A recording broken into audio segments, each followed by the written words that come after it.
What is going on there, everybody? It is Clouded Truth here, bringing you guys some more Battlefield 3 Back to Karkand DLC, and today we have got a game of Rush Attack on Wake Island. My very first game of Rush on this map.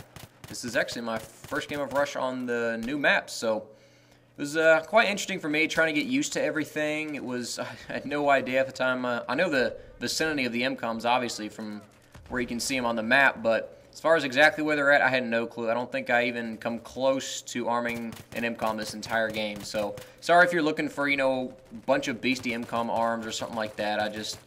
It's just still new and everything, so I'm not, really good at arming these MCOMs because I just don't know where they're at. I mean, I gotta find the spot for them.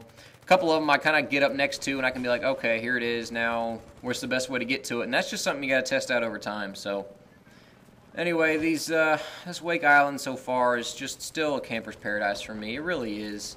When I got killed the previous life before, if you noticed on the mini-map, there was about 4 or 5, I think there got up to about 6 or 7 red dots that were all grouped together and that probably behind one rock shooting at all of us that were trying to move up. And it just makes it really difficult because you have these, that sniper right there. If I didn't take him out, I'd probably run forward, get shot in the back, and, lo and behold, he takes out half our team. So it's just, it's a bit frustrating for me. I don't really enjoy that so much. I think it's a bit easier when you play on the smaller maps, I guess you'd say, not as open, ones that have a bit more close quartersness to them, because this map for me goes wide open to just clustered. As you notice where all these, like a lot of the MCOMs are, look at this, like here's all these buildings coming up right here.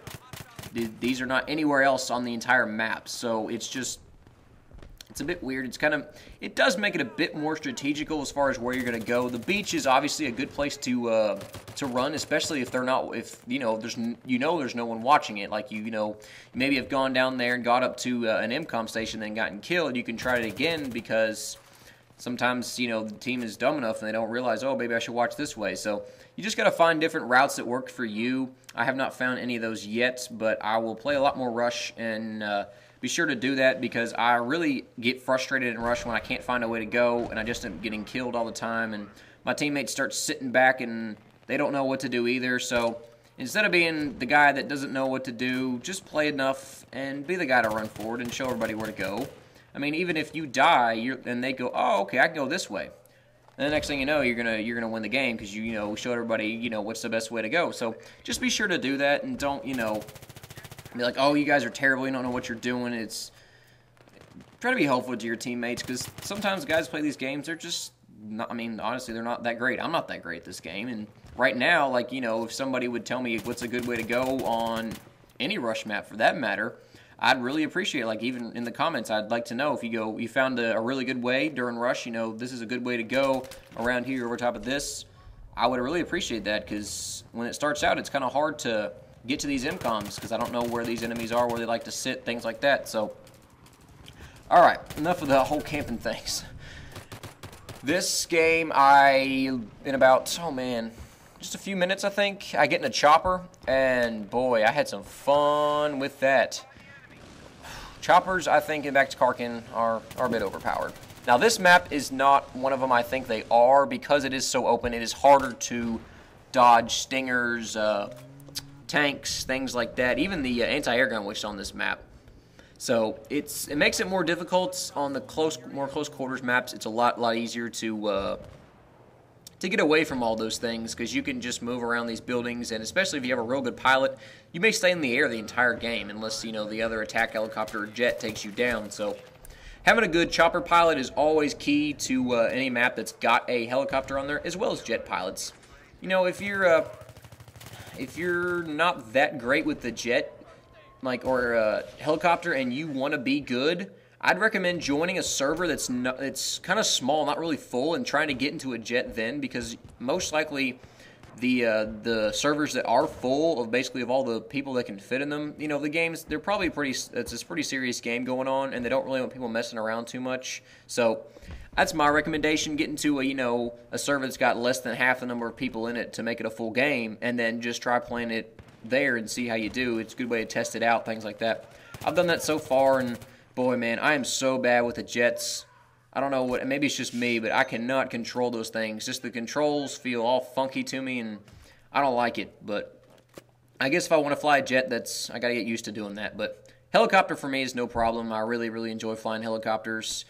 Although I think that they increase the amount of damage that jets do against helicopters, so that's going to make it much more difficult when it comes to tackling jets while in a chopper.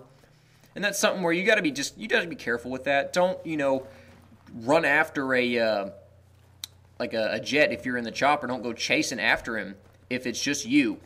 Usually what I do is I wait till he's dogfighting with another jet, and then I intervene in there, and usually like a heat-seeking missiles or something like that, because half the time if the other jet's got him too, the opponent's jet's having to release flares a lot. So if you can get your missiles in there while his flares are recharging, you can get yourself a kill. So it's something that you can try doing. Probably a lot of you guys have already done that, but it's something I'm starting to really do now. It's starting to work for me. It really is. I just kind of stay out of their way and try to stay near cover until another one of our jets from our team starts fighting against them. Then I whip out the missiles and start going to town with the jets. So, but anyway, this game I am still using the FAMAS. So sorry if you're expecting another gameplay with a different gun. It was just the game right after this one. I am still trying to level up this gun, get all the sights I want. I'm trying to get the holographic sight's the main one I want. I'd like the suppressor on it too. Well, the red dot sight or holographic, either one. But I like the suppressor on a lot of my guns, especially if once I unlock it in the A91. You'll probably see a lot of gameplay with that from future videos once kind of Karkand kind of settles down. But anyway, I'm in the process. I think about halfway done getting there with unlocking all the first stage guns except for the FAMAS, which I'm done with. So, oh, and right there I heard a knife noise. Just be listening for that whenever you play the game. You'll hear noises sometimes, and watch this real quick. Boom! Get him! Woo! That was awesome. That was, what's his, Primo? I think I called you Pedo in the last video. Sorry, bud. I think that was Primo. Got a pretty sick knife kill right there. Just be aware of noises around you. Sometimes you hear that, that sound of the knife trying to go through the air and everything like that. And you turn around when that happens, because somebody could be behind you knifing. So, and you might get yourself a kill doing that and save your own life. So, just be aware. Alright, so right here I hop in this chopper, and as you can see, I don't see any other air vehicles in the air, so we spot the two ground vehicles, and one's a tank, and one of them is not a tank. It's not an LAV either. This is an anti-air. If you are a helicopter pilot, or even a jet pilot, this is the first thing that has got to go besides other air vehicles. These things will down you so fast. You've got to get rid of them. So right there, we finally destroy it. I think this pilot that I'm riding with has got the whatever extinguisher on there, so he's able to heal us back from under 50%. And as you can see right here, I'm just starting to rack up the kills on these guys. It is just amazing how clustered they are together around this MCOM. So if you can get in this spot on the map inside the chopper, especially the gunner, I mean, the pilot is obviously going to have it's going to be good. You got all those rockets and everything like that, but especially the gunner, where you just can unload this ridiculously powerful gun. I mean, this thing is just a beast. It rips through tanks, other helicopters, LAVs, everything.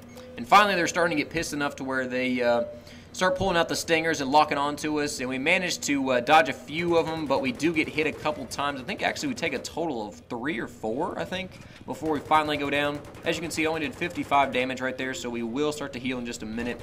Can't get that guy in the building for some reason. I don't know where he went, but I was shooting, trying to find him, but I couldn't find the guy, so I was like, whatever, forget that guy. Get the kill right there, preventing a guy from disarming the MCOM, which is, one of the reasons you can play an objective in a helicopter. You don't always have to be on the ground making the flag capture or the arm or disarm.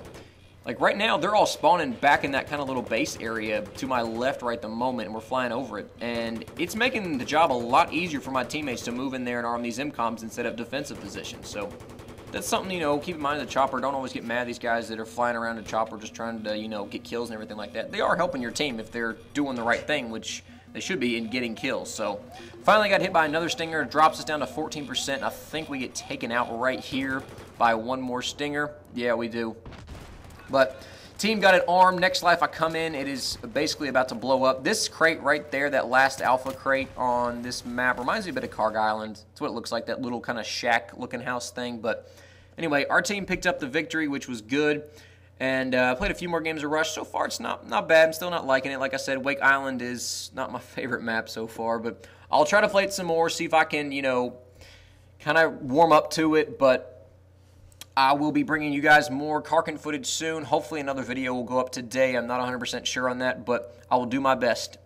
Anyway, guys, it's been Cloud of Truth. I hope you all enjoyed. If you did, please leave a comment or thumbs up letting me know how is Karkand going for you all. What's your all's favorite gun? What's your favorite map? I want to know what your all's favorite map is so far. I haven't heard any feedback on that. So, anyway, guys, take care. I'll see you next time.